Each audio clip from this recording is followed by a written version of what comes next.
Muitas vezes o advogado ele é uma cabeça intelectual, ele não está querendo ficar ligado no aspecto operacional, porque para a cabeça dele muitas vezes é muita informação que é fora da praia dele. Use a prova que foi estrategicamente válida no seu processo da forma que a tua estratégia mandar. É um trabalho, como você está vendo, extremamente abrangente, extremamente técnico-jurídico e é diferenciado.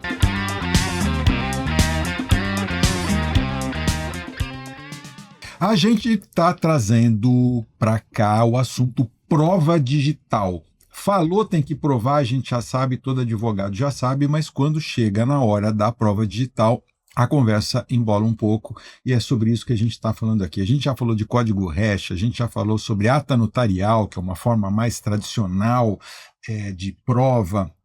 A gente falou sobre cadeia de custódia da prova, tá em outros episódios que você pode consultar aí no seu canal preferido de podcast. Eu sou Alexandre Seco, sou jornalista e advogado. Estou aqui com o advogado Alexandre Ateniense, que é um bamba no mundo do direito digital. Outro dia ele me deixou falar há quanto tempo ele tem nessa área, quase 40 anos estudando direito digital. Não é brincadeira, você viu prova quando prova era de papel, né? A maioria do tempo, não. Ainda, infelizmente. Prova digital é novidade. Mas eu só sempre me interessei para fazer uma análise em pareceres, em estudos, em estratégia de defesa de prova digital. Para mim, eu sempre digo o seguinte: o papel já fez o seu papel, agora é só digital. Vamos nessa. Vamos contar para as pessoas, então. Eu acho que o que a gente está trazendo aqui, a gente está com a pretensão de ser didático, está com a pretensão de ser menos jurídico e mais didático. Mas, ao falar isso, tem um detalhe que os escritórios mais inteligentes que eu conheço, eles estão trabalhando com equipes multidisciplinares. Aquela história de que advogado para cá, engenheiro para lá, é claro que eles não podem compor a mesma sociedade, não é isso que eu estou falando agora, eles podem e devem trabalhar junto. E na produção de prova, eu acho que um advogado trabalhando junto com um perito em tecnologia, e especialmente um advogado com cabeça de tecnologia e um perito com cabeça no mundo legal, formam uma equipe imbatível para produzir prova nessa área, né? Sem dúvida alguma, é um diferencial competitivo enorme, porque você junta duas tribos, né, que tradicionalmente nem conversam, nem conversavam. Né? E eu sempre fui, desde a década de 80, eu fui o primeiro advogado que usou computador no Brasil, dentro do escritório de advocacia, em 81. Então, o talento que eu desenvolvi desde então, há mais de 4 décadas atrás, era ouvir o técnico e ouvir o advogado, e fazer com que ele se comunicasse de uma maneira adequada para poder alcançar os objetivos. E essa situação no contexto atual é justamente em relação a fazer com que você una o conhecimento técnico ao conhecimento jurídico para somar esforços para que isso seja trazido num formato de uma defesa robusta, inequívoca, íntegra, com autoria confirmada, e formar o convencimento do magistrado, que essa é a nossa função. Mas vamos lá, traz para a gente o passo a passo de como produzir. Coloca para a gente um cenário típico e o passo a passo para a construção dessa prova com essa robustez que você está falando, com a visão legal, com a visão jurídica e com a visão técnica, enfim, para entregar, para colar lá no processo um documento irrefutável. Bom, podem acontecer diversos cenários. Vou começar pelo mais simples. O mais simples é alguém entrou em contato porque fizeram uma página clonada da empresa, né? Essa página está no ar para poder aplicar golpe. Todo o layout visual. Um caso, infelizmente, aliás, muito comum hoje. Muito comum, porque as organizações criminosas hoje, você vê que, qual foi a última vez que você ouviu falar de assalto a banco? Qual foi a última vez que você ouviu falar de uma explosão de caixa eletrônica? Mas aí, fazendo um parênteses, eu acho que muita gente não percebeu ainda que esses golpes, esse tipo de ataque, ele não está na mão mais daquele garoto. De forma alguma. São organizações criminosas. Exatamente, que têm dinheiro para poder investir num golpe muito bem bolado. Não sei se você sabe, mas ano passado, 75% dos golpes que aconteceram foi o golpe do Pix, e, sobretudo, por causa das falsas centrais telefônicas. Um menino tem condições de fazer absolutamente, uma falsa central telefônica? Absolutamente. É só alguém que pode bancar. Absolutamente. Né? Então, nesses casos, quando acontece... Vamos lá, vamos retomar que a gente se empolgou aqui. Você, o advogado, recebe um telefonema do cliente, olha aqui, clonaram a minha página da empresa, estou com ela aqui aberta aqui na internet agora. Clonaram a minha página, tem um logomarca lá, tem um botãozinho de WhatsApp que a pessoa clica para poder comprar o produto pelo WhatsApp, porque aí é uma comunicação 1 para 1, fica mais difícil de rastrear, mas tem a logo, tem tudo. Eu preciso que você entre com a ação para poder derrubar essa página e punir os infratores.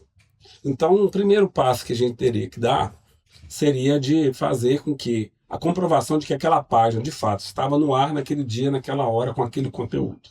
Perfeito. Então, a melhor maneira que eu vejo hoje ante a possibilidade dessa página sair do ar em poucos minutos depois, é de fazer através das plataformas de preservação online em blockchain, porque é um retrato fiel do que aconteceu naquele momento, com integridade, com criptografia, hash e tudo mais.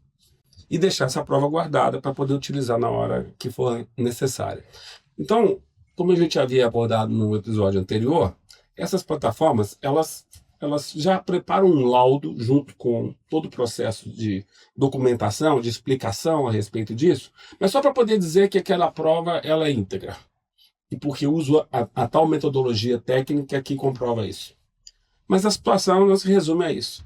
Ou seja, eu acho extremamente recomendável que, além dessa prova robusta, nesse primeiro momento, que é só coleta, agora a gente tem um segundo momento, que é a análise. A análise, no meu ponto de vista, dependendo, obviamente, da gravidade do caso e da complexidade, tem que passar por um parecer.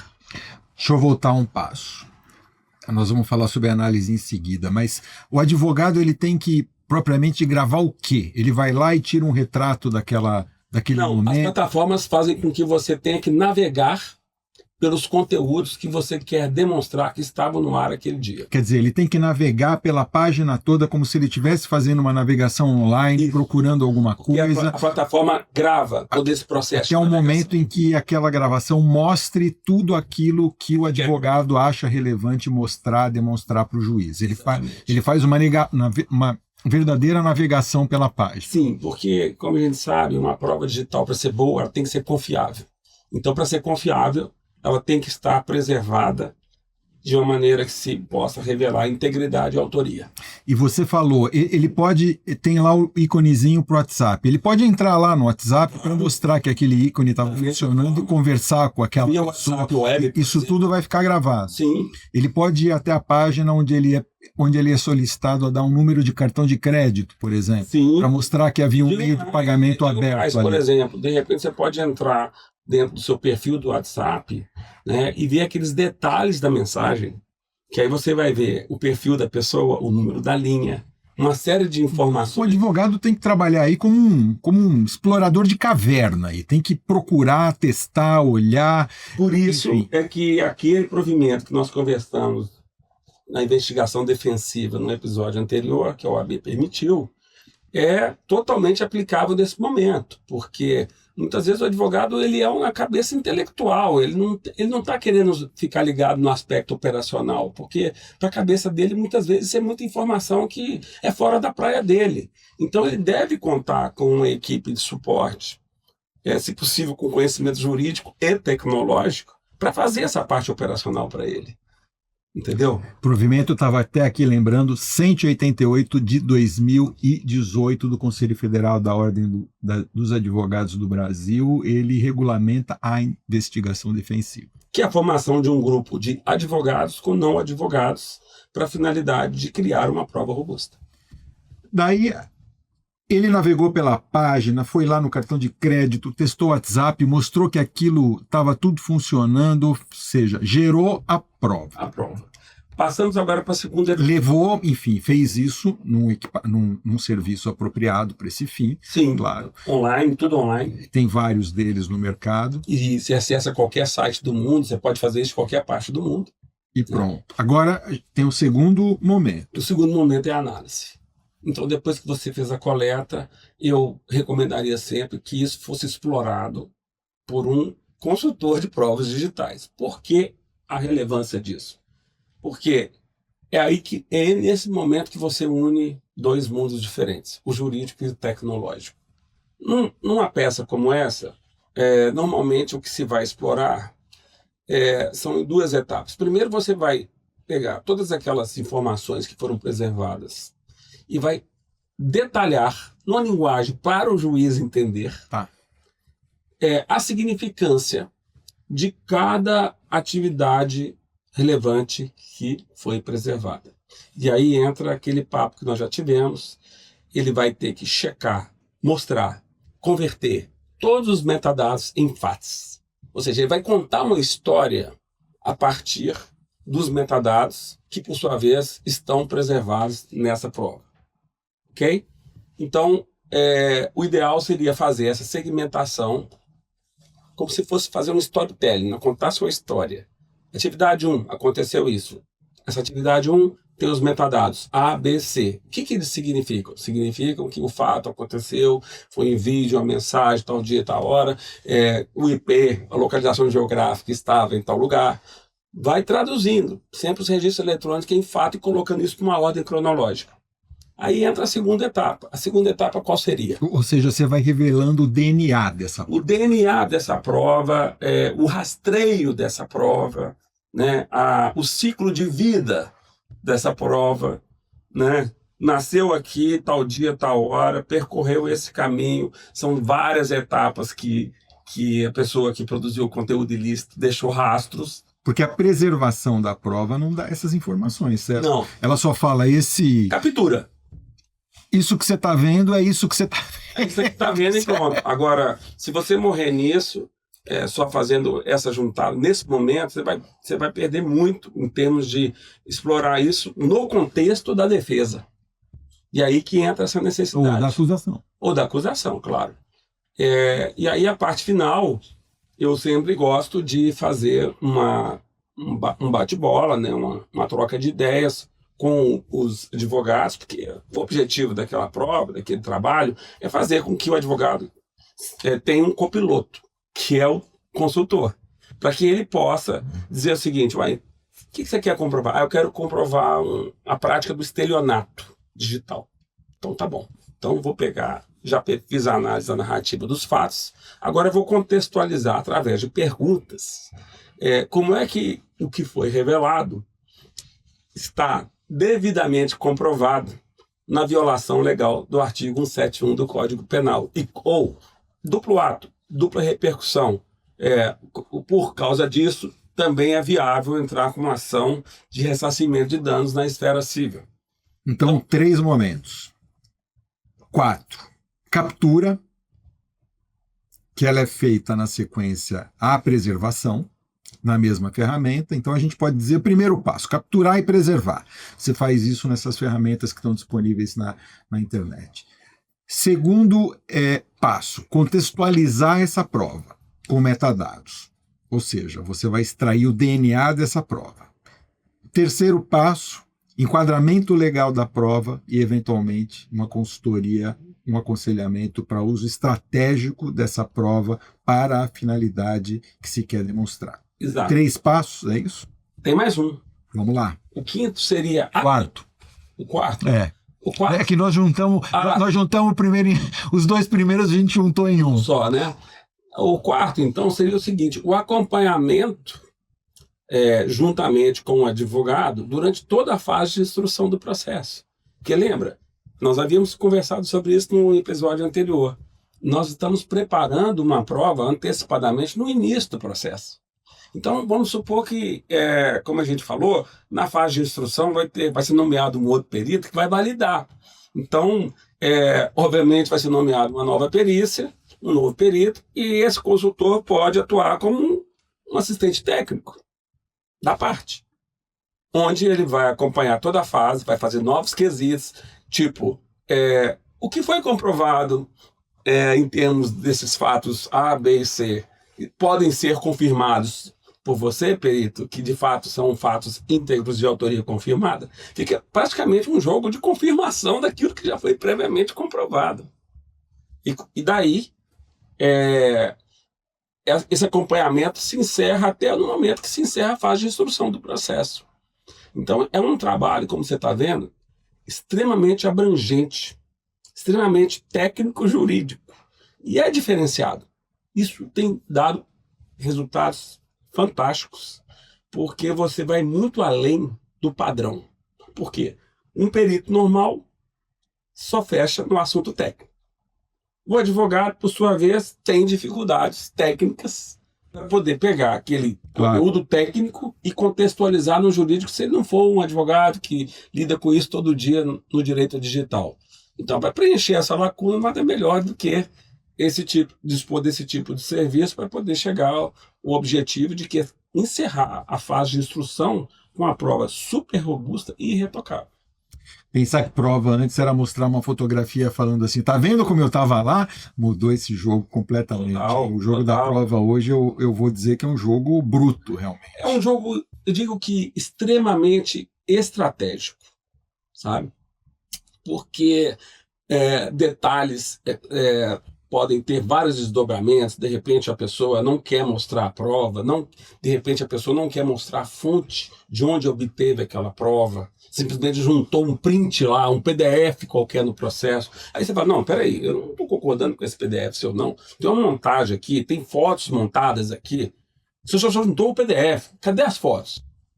Eu quero ver as fotos, porque nas fotos é que eu vou ver os metadados. Aí não responde, é evasivo. Ele quer simplesmente convencer o juiz que basta aquele PDF com a foto, com a narrativa que ele criou. Perfeito. Entendeu? Então, isso, sinceramente, tem que ser combatido na essência, né? No artigo 158A e B, que de repente é um PDF que não tem para gerar aquele conteúdo com foto e narrativa, não teve cadeia de custódia nenhuma. Você não sabe onde é que ele fez, você não sabe quais foram as etapas anteriores à juntada daquele PDF. 158A e B, CPP, cadeia de custódia da prova digital. Exatamente. 10 passos. Então, se a pessoa não explica de forma clara quais foram as etapas que aquele PDF, com fotos que foram montadas, teve até chegar e ser juntada no processo, peraí. Obviamente, se ele não quer explicar, é porque ele manipulou, sem deixar vestígio. Então, esses são os pontos a serem explorados pela defesa diante de uma situação como essa, que é a explicabilidade e a integridade. Então, se eles pulam essa etapa, é notoriamente uma estratégia de juntar uma falsa prova digital no processo.